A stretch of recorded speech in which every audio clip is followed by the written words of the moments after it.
بسم الله الرحمن الرحيم. صلى الله عليك يا سيدي ويا مولاي يا رسول الله.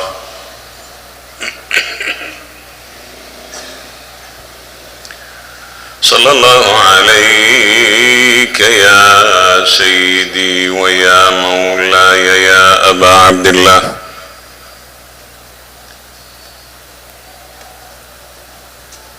يا غريب يا مظلوم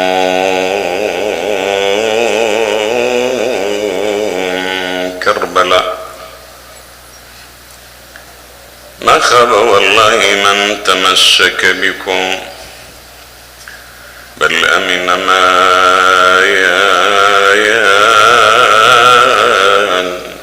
لجأ إليكم.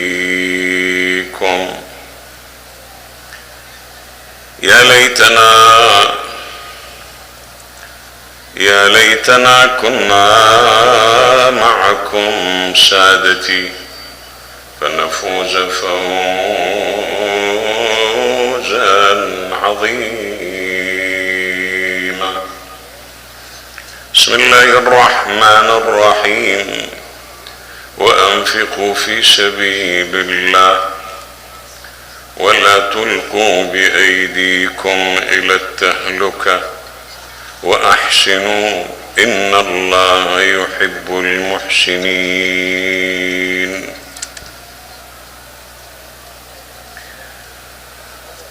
واحدة من أكثر الأسلحة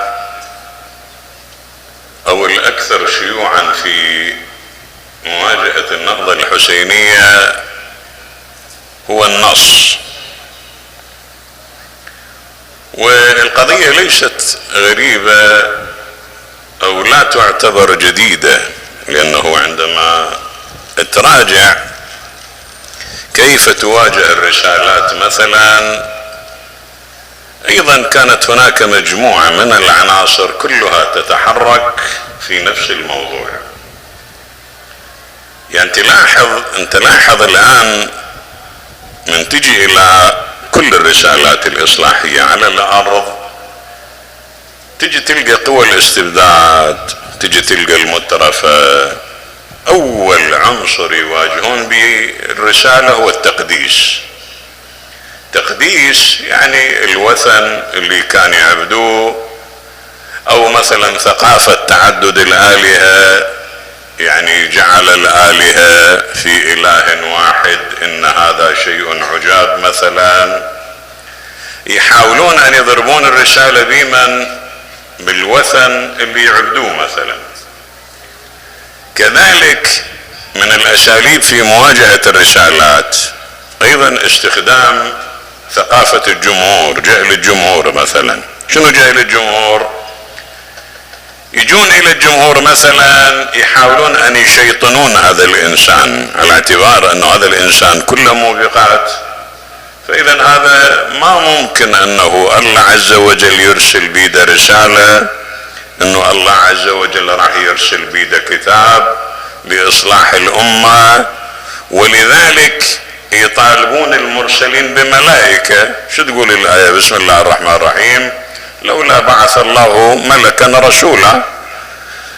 إذا عجزوا عن هذه الفرية أو هذه الخطة يقولون ماشي، احنا نريد ناس بمستوانا، يعني اللي تجينا تعظنا، مو رب العالمين يدز لنا رعاة مثلا مال غنم، او يدز لي مثلا شخص مو بمستوى المادي او بالمستوى مثلا على كل حال العمراني. انا اريد لي واحد بمستواي الاجتماعي يجي يعظني. بسم الله الرحمن الرحيم. لولا بعث الله رجل من القريتين عظيم. يعني هنا من اجمل ما كتب في علم التفسير انه المجتمعات من هذا النوع هي تريد تفرض على الله عز وجل، حتى تريد تفرض منو اللي يجي، منو اللي يحمل الرسالة، تريد تفرض على الله عز وجل منو النبي اللي يجي. يعني حتى الله عز وجل ما يسمحوا له انه هو يريد يرسل رسول. لاحظ زين، يجون النوب ايضا يقول لك تعال هذا شلون يجيب رسالة وهو نبي، يقول انا نبي ويمشي بالاسواق ويأكل الطعام. لاحظ هذا ما يصير، انه ذا اللي يحمل رسالة لازم شنو، هذا مو من جنس البشر. الغرض تجي الرسالة توضح هذه الامور، وتوضح لي وتوضح لك امور كثيرة. ترى هذه احنا نسميها يعني في لغة علوم القرآن او فلسفة النص هي كلها لغة اشارة. يعني الله عز وجل يرسلها اشارات ان يخاطبنا جميعا. يقول لك ترى الايقاعات اللي كانوا يتحدثون بها هؤلاء ترى هي نفس الايقاعات اللي عندك اليوم، بس مع التغير، يعني مع تغير الحياة، مع تغير التكنولوجيا، مع تغير المفردات، ولا هي نفسها. ولذلك الباري يخاطبهم على لسان النبي صلى الله عليه وآله، يقول انما انا بشر مثلكم يوحى الي، انا ما اختلف عنكم في تركيبتي البشرية، بس شنو الفرق بيني وبينك؟ يوحى الي انه الله عز وجل شاف هذه الطاقة النورانية الكبيرة، الطاقة الطاهرة اللي تحمل هذه العفة الكبيرة، لذلك حملها هذه الرسالة. زين، خلينا نرجع الى اصل الموضوع. هنا لما نقول احنا واحدة من اهم الاسلحة التي واجهت النهضة الحسينية هو النص، لان البعض هسه يستغرب يقول شلون النص الديني يواجه النهضة الحسينية. انا اقول لك شلون. شوف، احنا عندنا التحريف نوعين، عندنا تحريف لفظي وعندنا تحريف مضموني. الله عز وجل انطانا ضمانات، احنا كمجتمعات اسلامية انطانا ضمانات بانه النص الديني لا يحرف، انطانا ضمانة. بس المشكلة وين؟ انه الضمانة كنز. قال لنا تحافظون عليها ولا بس؟ شنو الضمانة؟ اجا قال لي انا منطيك انا نحن نزلنا الذكر وانا له لحافظون، انا حافظة الك. زين، بعد قال لي هذا الذكر نفسه اللي انا حافظه وصاين الفاظه انا مخلي له خبراء، ذول الخبراء هم الوحيدون القادرون على استنطاق هذا النص. بسم الله الرحمن الرحيم، فاسألوا اهل الذكر. انت لا تروح يمنى ولا يسرى، تريد تحافظ على الضمانة. الضمانة نعم انا منطيك انا نحن نزلنا الذكر وانا له لحافظون، وفي نفس الوقت انا اقول لك فاسألوا اهل الذكر ان كنتم. لاحظ هنا ايضا ان اجى النبي صلى الله عليه وآله رسخ هاي الضمانة، قال اني مخلف فيكم ما ان تمسكتم بهما لن تضلوا بعدي ابدا، كتاب الله وعترتي اهل بيتي. زين، هسه انا بعد شو يسوي لي الله عز وجل؟ لما جاني ودالي كتاب وودالي نبي وودالي يعني مجموعة من اهل البيت، قال لي ضماناتك للبقاء هذه، واجبك انت كمسلم، واجبك انت كأمة انه تحافظ لي على هاي الضمانة بس هاي، والا الضمانة اذا تركت بالشارع لا حالها حال اي شيء ينسحق يعني بين قوسين.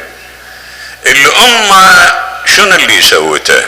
الامة اهملت هاي الضمانة، الامة تركت هذه الضمانة، ولذلك ترك التشريع بيد من؟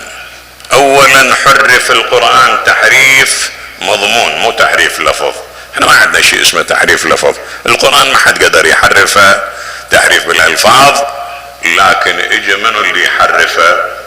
اللي القرآن يخاطبني انا وياك يقول لي بسم الله الرحمن الرحيم ولا تشتروا بآياتي ثمنا قليلا.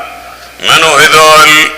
هاي المجموعة اللي يلمونهم السلاطين حولهم، المجموعة اللي ما تلقى لك حاكم او مسؤول ما حاط له واحد اثنين من يومهم. انا اليوم كان عندنا كلام سبحان الله.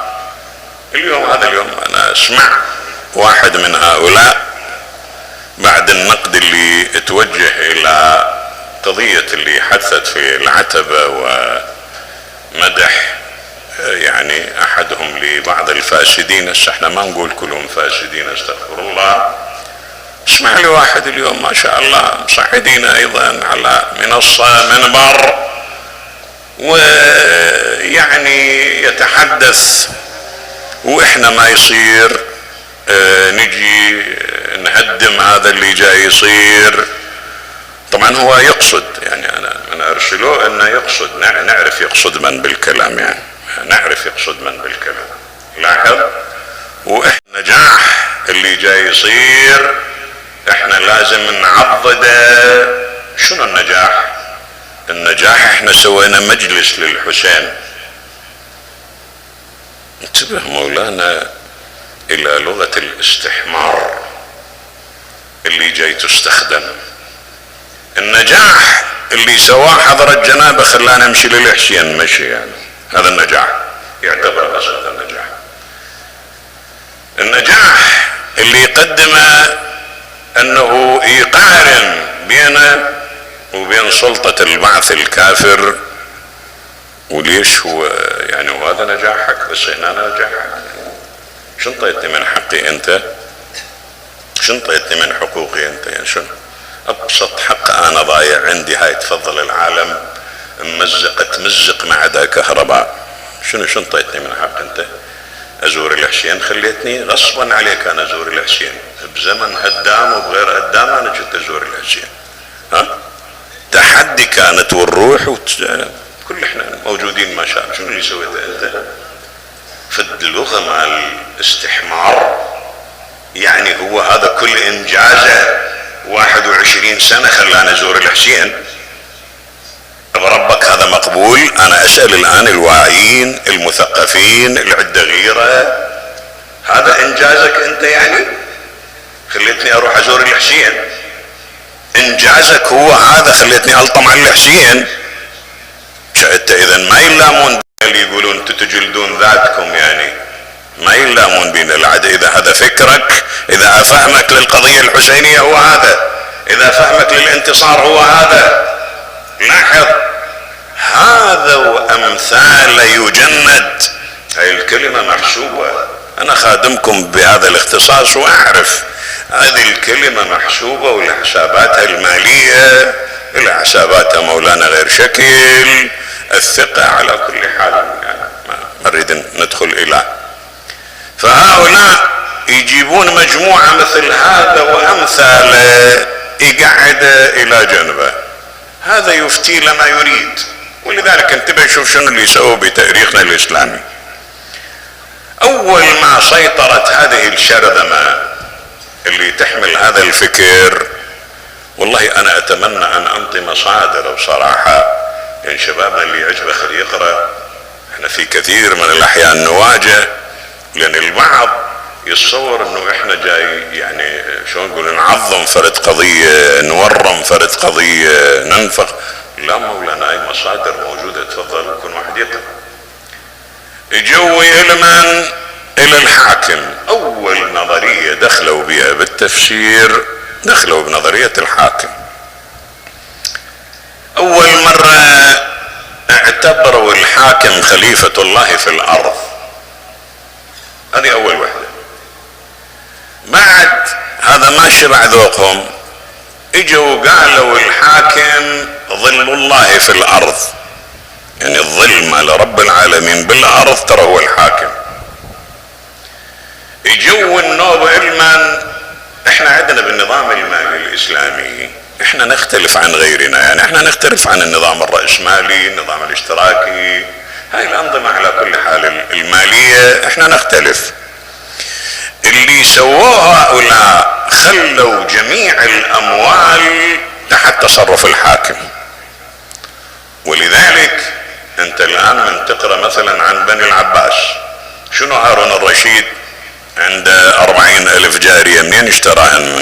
من بيت الخلفة، يعني لو من بيت ام المسلمين، يعني 40,000 جارية المتوكل العباسي عنده 12,000 جارية في قصره او قصوره. زين، هذا الثراء يعني لما يشيلون هذه البدر مال الذهب وينثروها يعني في زواج بنت المأمون وزواج بنت الفلان، يقول كانت توزع صرر المال وبيها بدر وبيها لؤلؤ وبيها. منين هذا؟ ما تقول لي منين. شنو كان عندكم ابيار مال نفط لو يا مال المسلمين؟ من يسألون الفقهاء يقولوا لهم تعالوا هذولا منين جاي يجيبون هاي الاموال؟ يقولون ذولا اللي هم الحق بالتصرف بيش؟ بالتصرف بهذه الاموال، لان ذولا الله مسخرهم على الناس، لان ذولا الله مخليهم على الناس. تبي لي اغاتي نقول لك التلاعب بالنص، الله عز وجل هو اللي مخليهم يديرون شؤون الناس، ولذلك هذه الاموال من حقهم يشترون جواري. مصلحة الامة تقتضي ان يشتري المتوكل 12,000 جارية، مصلحة الامة تقتضي ان يهدي الى بيت فلان القصر الفلاني، هاي مصلحة الامة تقتضي. لاحظ، اجوا النوب اعتبروا طاعة الحاكم من طاعة الله. هذا في يوم من الايام واحد من عندهم هذا كان يروي الحديث انه حب علي بن ابي طالب عباده. اجى ابنه بمعركة من معركة صفين، شاف ابوه ويا معاوية، المعركة بين الامام علي عليه السلام وبين معاوية. زين، انت تقول، انت اللي تروي تقول حب علي بن ابي طالب عباده، زين شلون اليوم تطالع ضد علي بن ابي طالب؟ يقول فسأل ابنه، انتبه ركز مولانا، ترى احنا انا يومية اعيدها ربما جنابك الكريم،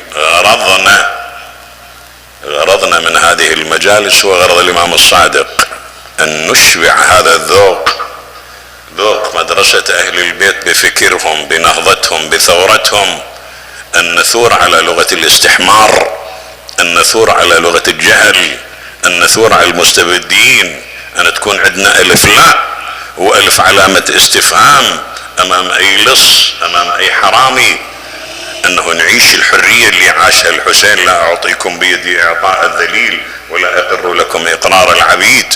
شوف انتبه، هذا شنو؟ قال له ابا انا اسألك سؤال. قال له اسأل. قال له انت واحد من الذين يروون ويقولون بان حب علي بن ابي طالب عباده؟ قال له بلى.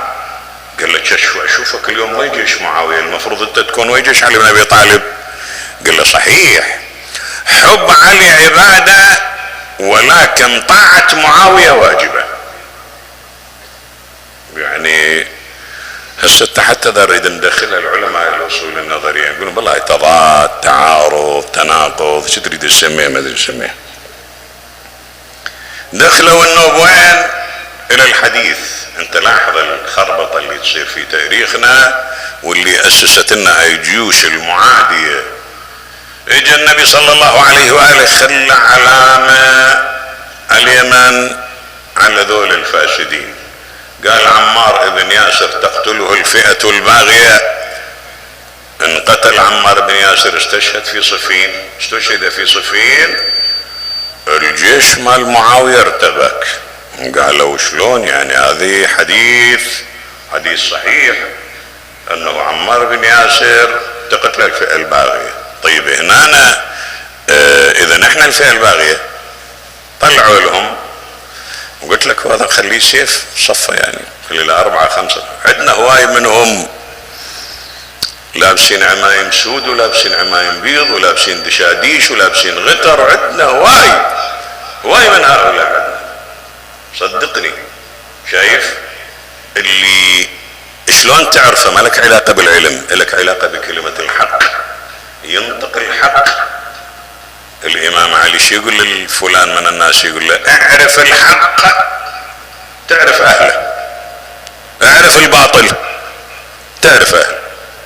زين، اذا شفت مولانا هو فحل من العلوم لكنه ما يحكي الحق، شنو يستفيد منها؟ اجوا قالوا له تعال بي خرج لنا اياها.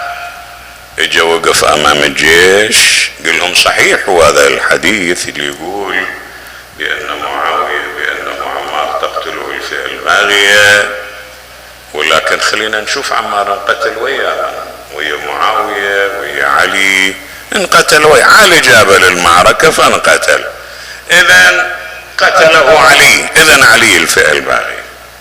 هذول صدام اسمه كز امريكا وانتهى الموضوع. يجزون مولانا ابو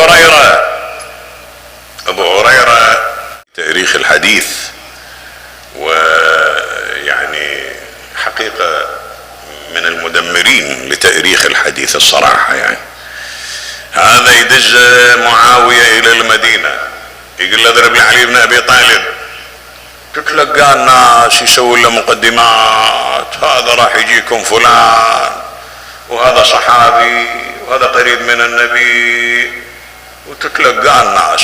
من تلقت الناس السوى قدم الدراما مسرحية عالية، نزل على الأرض نزع عمامته يقول واخرج صلعته وظل يضربها بيده ويد اخرى على الارض وهو يقول حدثني حبيبي رسول الله صلى الله عليه واله بقوله من احدث في امرنا هذا فاضربوه بالسيف كائنا من يكون واني لاشهد ان عليا قد احدث في هذا الامر. شوف شلون الغرض هذا التلاعب كله او هذه المقدمة كلها. وين اريد اصل الى النص اللي انطلقت منه انا. النص يبتدئ ب وانفقوا في سبيل الله ولا تلقوا بايديكم الى التهلكة.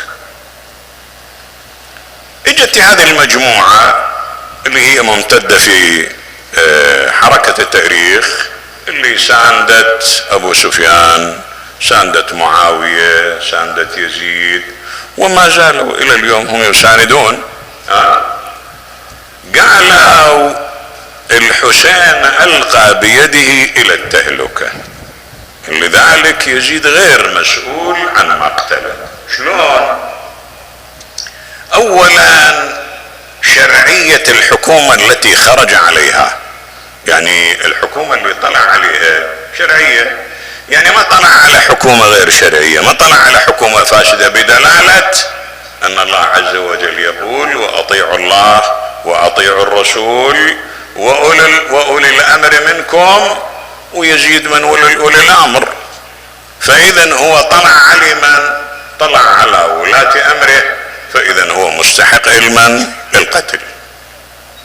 هسه هاي اكلت عند شرائح كثيرة من الناس. اجا واحد اخر قال ايضا القى بيده الى التهلكة. شلون؟ قال لانه 30 واحد عنده طلع له على 30,000، يعني اذا هذا القاء الى التهلكة. شايف هذا الالقاء الى التهلكة، 30 يطلعون على 30,000، اذا هذا القاء باليد الى التهلكة. هسه من تجي علما الى تفسيرها تلقاها غير شكل. اولا على مستوى اللغة العربية، بالعرب الالقاء باليد الى التهلكة شنو؟ يعني مثلا انت تقبل على امر، هذا الامر لا بغاية عقلائية، لا بهدف سامي، لا بغاية مثلا اسلامية. واحد اجا وشمر روحه بالماء انتحر، هذا ممكن يسميه تهلكة على مستوى اللغة. طيب هنا اذا واحد يتقدم للدفاع عن دينه، اذا ليش الله؟ اذا خلص، اذا نلغي الجهاد اذا اعتبرها. ترى هذا الكلام الى الان معمول به، خلي ببالك، يعني الى الان معمول به. شوية من 79 الى يوم الناس هذا شوية خففوا علينا. يعني انا اديك اقول لك يعني تقريبا قبل 79 شوية من ظهرت حركة سيد موسى الصدر يمكن في لبنان، وظهرت حركة في العراق كذلك، بدأ يصير تخفيف علينا. وإلا الصواريخ لحد تلك الفترة الحسين كافر يعتبرون وما زالوا يعتبرون. بس هم شوية صعدت دول وقامت دول، عندنا جمهورية صارت دولة، والعراق صار شوية هكذا. زين، إذا هنا كل واحد يطلع إلى ساحة الحرب يقاتل، إذا هذا ألقى بيده للتهلكة، خلاص انتحر. زين، ليش الله عز وجل يجي أولا يمتدح المقاتلين في سبيل الله؟ إن الله يحب الذين يقاتلون في سبيله صفا. مو جاي يمتدحهم؟ زين، ليش الله عز وجل يجي يثني على الذين يقتلون في سبيله؟ بسم الله الرحمن الرحيم: ولا تحسبن الذين قتلوا في سبيل الله أمواتا. لاحظ، إلى أن يقول: فرحين بما آتاهم الله من فضله ويستبشرون بالذين لم يلحقوا بهم ألا خوف عليهم ولا هم يحزنون. طيب، بعد ليش يرفع سمة الشهيد إلى أعلى من مصادر الشعور؟ يقول: ولا تقولوا للذين قتلوا في سبيل الله أموات بل أحياء، بل للتأكيد أحياء ولكن لا تشعرون. يعني يرفعهم حتى على مستوى أدوات الشعور اللي عندي وعندك. يعني شهيد يعيش مع أسرته، مع أهله، مع بنته، يعيش ويانا الشهيد. يعني هو يرانا، يتحسسنا. احنا انا وياك نملك ادوات هاي الشعور. شنو ادوات الشعور؟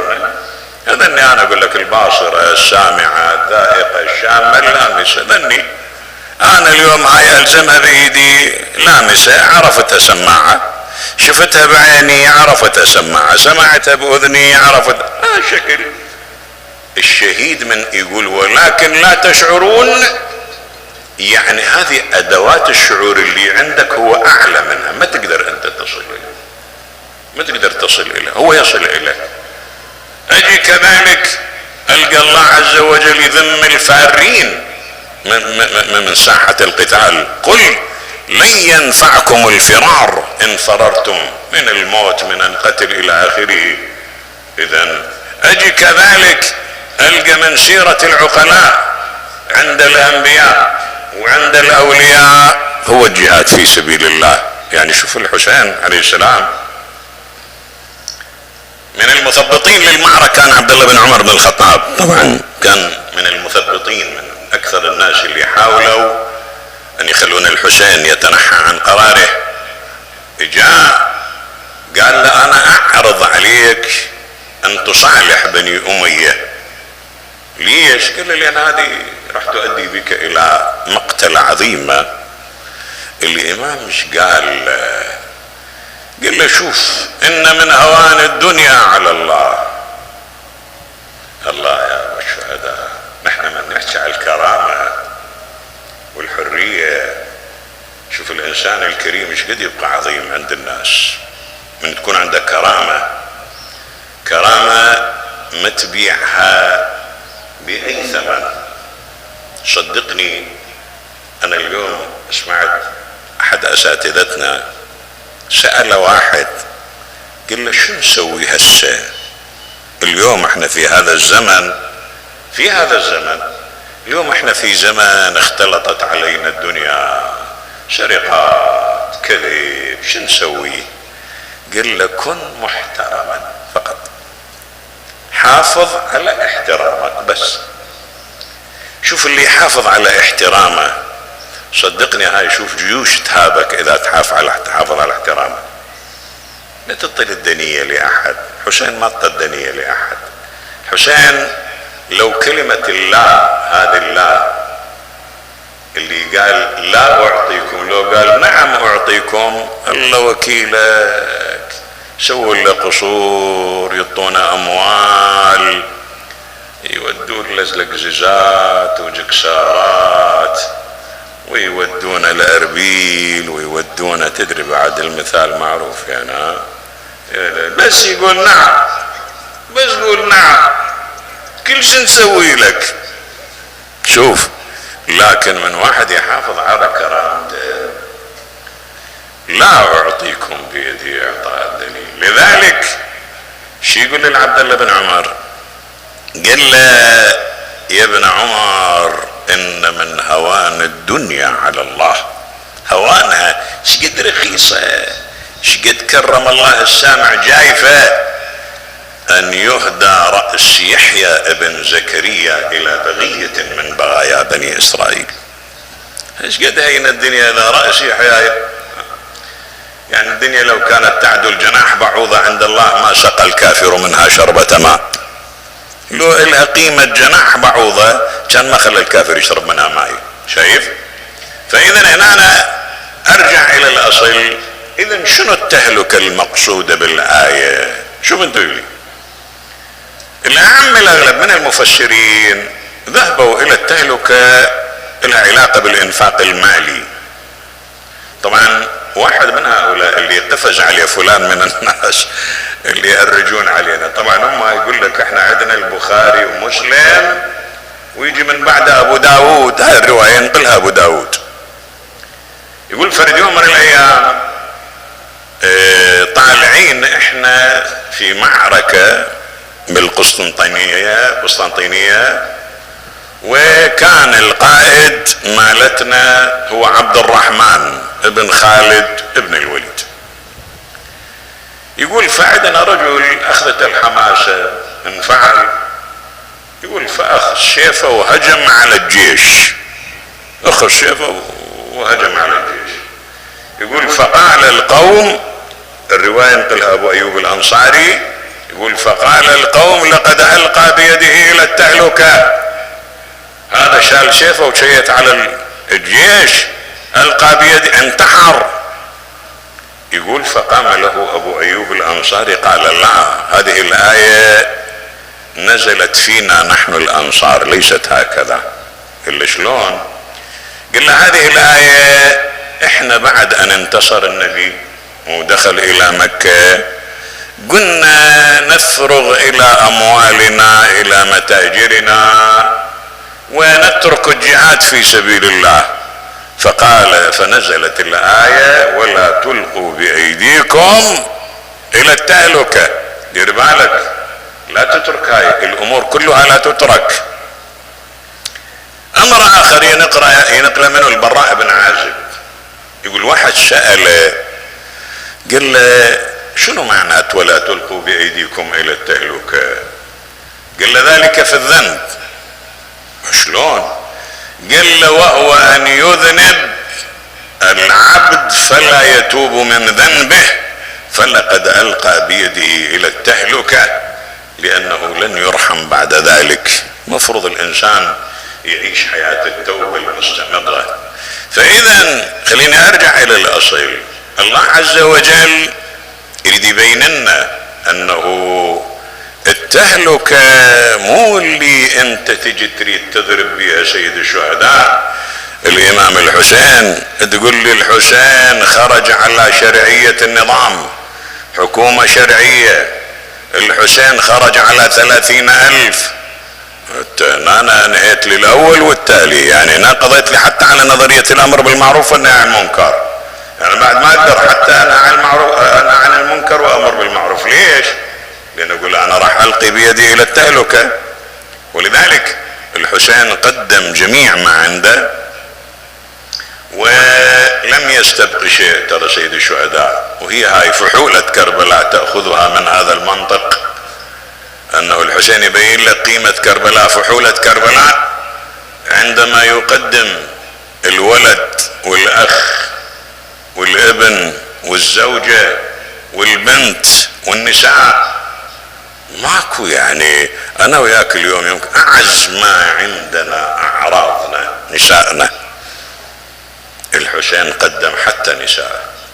شنو هالعظمة يا جماعة الخير؟ انا كل واحد بينا من القاعدين خلي هاي في ذهنه يصفن بيها. بس الان اعظم شيء، اعظم احساس ممكن مقدس تحس بيه، ترى ممكن انه تهتز له غيرتك، هو احساسك بمن بالعرض، الزوجة، البنت، الام، الاخت. ولذلك انت تمشي بالشارع، لنفترض انت وزوجتك، اذا واحد باوى عليها تريد تاكله، تمام ولا لا؟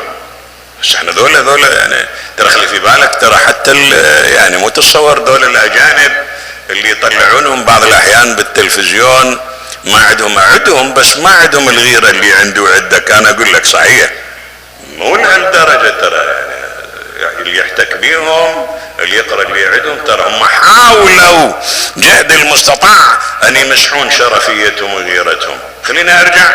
اذا هذه المسألة مو سهلة. واذا بيك كل واحد بينا يفكر، الحسين نساء تسبى ويقول له تركت الخلق طرا في هواك وايتمت العيال لكي يراك. شنو هالعظمة والشهداء في اخر لحظاته حتى نعرف عظمة كربلاء. كربلاء مو فلكلور، كربلاء تجربة تتكرر في حركة التاريخ. كربلاء تجربة سنوية نعيد ونعيش مع الحسين آثارها، مبادئ نهضة ثورة الحسين. لاحظ، وبالنهاية يبقى الحسين وحيدا مع 2 من أهل بيته أو 3، وإذا بي يسمع يصيحون العطش العطش.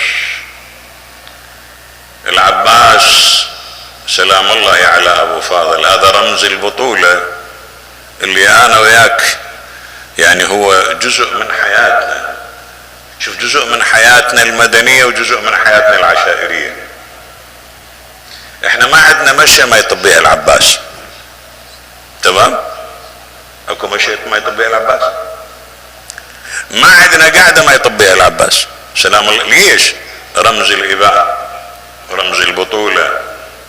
ولذلك يقول للحسين، يقول له أبا عبد الله إذن لي، أسمعت أنا النساء العطش. يقول للحسين أخي أنت حامل لوائي. وصعب على الحسين يقدم العباس، أخي أنت حامل لوائي، إذا غبت عني انكسر عسكري. ذلك الشاعر الله يا سيد جعفر يقول من نزل العباس الساحة تغيرت، عبست وجوه القوم والعباس فيهم ضاحك، يتبسم او متبسم، قلب اليمين على الشمال وحاط بالاوساط، يحصد بالرؤوس ويحطم، وثنى ابو الفضل الفوارس نكصا، فرأوا اشد ثباتهم ان يهزموا. ما كر ذو بأس له متقدما الا فر ورأسه المتقدم. الله اكبر يا ابو فاضل، اللي يتقدم له ما كر ذو بأس له متقدما الا وفر ورأسه المتقدم. بطل، هلا بيك، هلا بابو فاضل، بطل تورث من ابيه شجاعة على انوف بني الضلالة ترغم. يقول واذا بي تقدم اليهم وعظهم، قال لهم هذا ابن رسول الله. يتحدث مو بالنسبة للحسين كأخ، يتحدث للحسين كقائد، كعمود من أعمدة التشريع والقرآن. هذا ابن رسول الله ظمآن، أسرته ظمأ، حذرهم غضب الجبار لكن لم ينفع. يقول هجم عليهم، كانوا هناك 4000 على المشرعة، كشفهم نزل إلى الماء. هنا الإيثار. يقول أراد أن يشرب فتذكر عطش الحسين، قال اشرب وابن رسول الله ظمآنا. يا نفس من بعد الحسين هوني، وبعده لا كان أم تكوني. هذا حسين وارد المنون، وتشربين بارد المعين. شلون اشرب واخوي حسين عطشان وسكنوا الحرم واطفال رضعان وظن كبده يويل من العطش لان وظن موت قرب والعمر سداد هذا الماء يجري بطون حيات اذوق قبل كبد حسين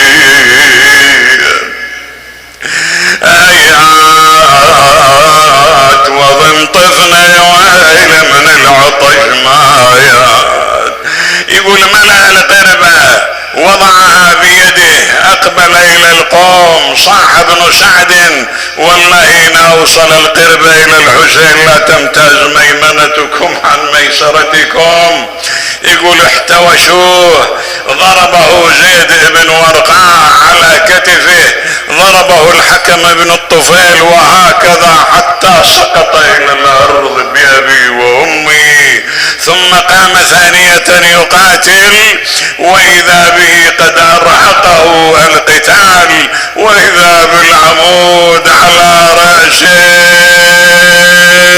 ايوا اماما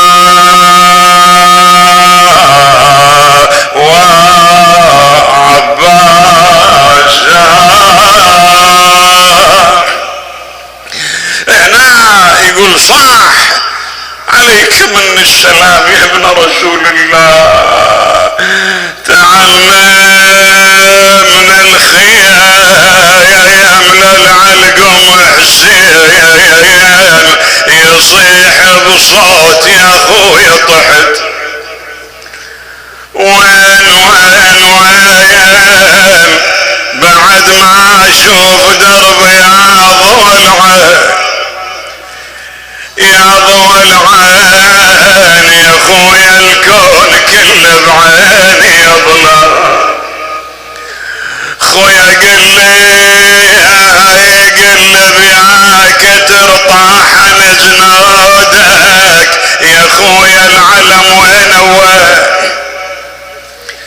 جودك يا ابو فاضل زمان ام يعودك شمل اللي تشتت بكلتك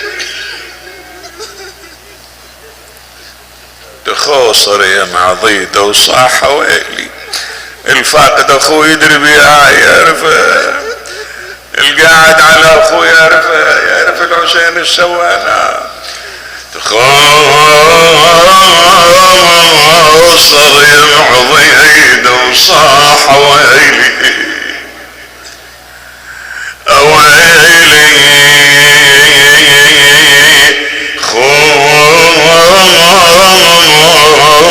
خويا يا خويا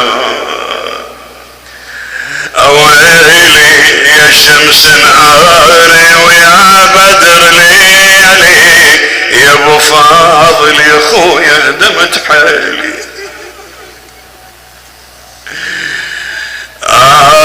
دمت حالي شمل الليل تشتت بيك انت انا لله وانا اليه راجعون.